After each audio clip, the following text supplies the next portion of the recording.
Hello everybody, it's me again, Adam Iobst of A-Team Realty LLC, and I'm here once again to explain to you the latest news and information for the DC Metro real estate market. Now before I begin, I'd like to formally apologize for the delay in getting this information out to you. I have been busy, which is a good sign. If you're looking into whether the real estate market is strengthening or weakening based on the amount of work that I've put in here in the last couple of weeks, I'd say it's strengthening. I've been working with several buyers, a few of which are looking to take advantage of the first-time home buyer credit that is set to expire December 1st of this year. But surprisingly, I've been working with a lot of buyers that, for whatever reason, will not be receiving that credit, but are interested in purchasing property right now. And I believe that is a sign. I do believe that we've hit the bottom of the market. Prices may continue to slide here over the next couple of months in the winter season, but I think in the spring of 2010 we're going to start to see a rebound where sales prices and sales values start to increase past what they've been for the last 2 years. Alright, now with that as a backdrop, let's get into the particulars now of what I noticed the recent real estate trends in the DC metro area. Alright, the first chart I'd like to review with you today is the absorption rate chart.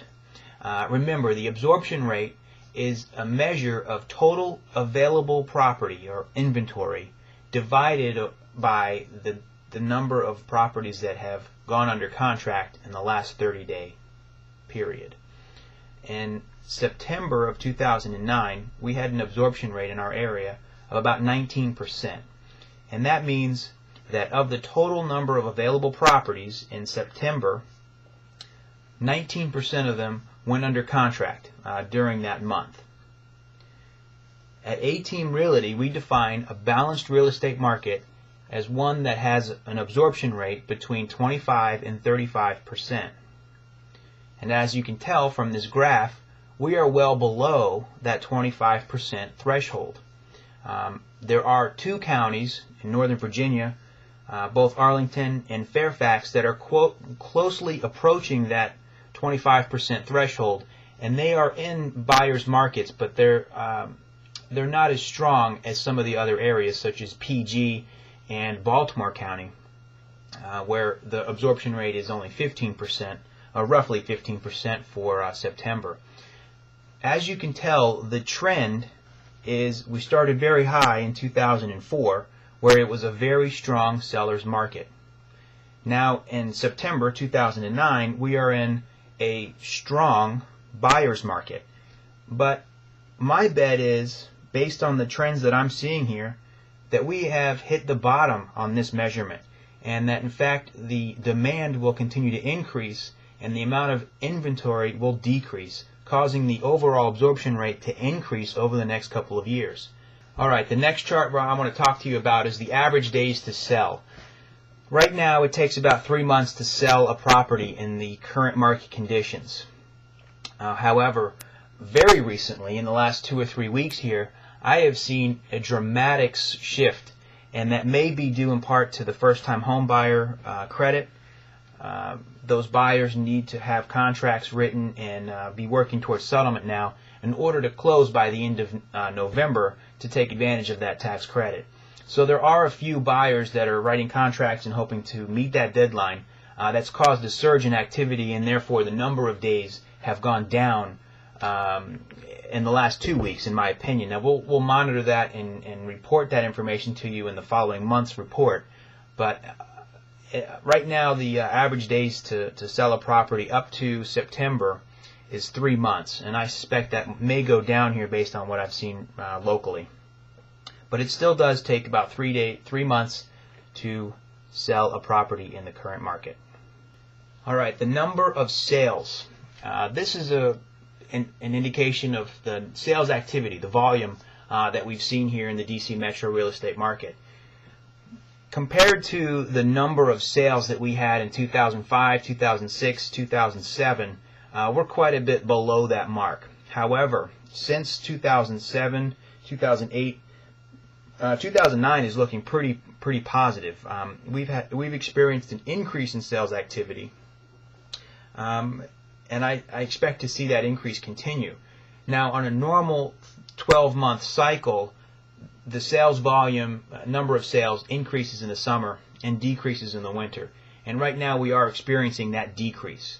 In September, we had a 5% decrease compared to the month prior in August in terms of the number of sales on average in our area. That's a normal transition that occurs about this same time every year. That's actually not as severe as I've seen it in the past, so that might be sort of a soft landing in terms of the number of sales this year, which could be an early indication that things are going to pick up quite a bit early 2010. Alright, the last chart I want to share with you today is the average home price chart. This I've been recording again since June of 2004, and as you can see, home prices on average, that dark black line there, increased for a good portion of this chart. If we follow it down to about the middle of the chart here, late 2007, you'll see that the average home prices had the normal peaks and troughs over the year, but on average they increased during that period. And then in about September 2007, on average they started coming down. And right now we are at the bottom right here in September 2009, and I suspect that the prices may decrease somewhat due to the normal fluctuations in a 12-month real estate cycle. Again, the real estate market does tend to slow down by the end of the year, and sales prices also decrease until about February or March of the following year. Alright everybody, hopefully you found that information informative and helpful. If you have any questions, of course you're always welcome to call or email me. Feel free to download the latest copy of our Trends Report, which I make available to everybody online every month. And some upcoming exciting interviews that I'll be doing include what questions to ask settlement companies and loan officers when evaluating which loan officers or settlement companies to hire. As a buyer in Maryland, you have the right to select those service providers, and a lot of buyers are unaware of what questions to ask those folks. So I'm going to be putting together a short video to help answer some of those questions. I'm also going to be doing an analysis of changing the assessed value of your property so that your tax bill is lower. Right now, a lot of us in Maryland are going through some painful realizations when we get our new tax bill that our properties are being assessed at a higher rate, and therefore our tax bill increases.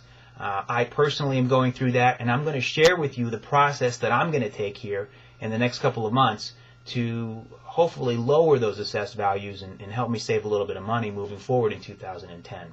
So look for that video as well. Hopefully you'll find that informative. Okay, that's enough about me. I'll see you guys again next month. Take care.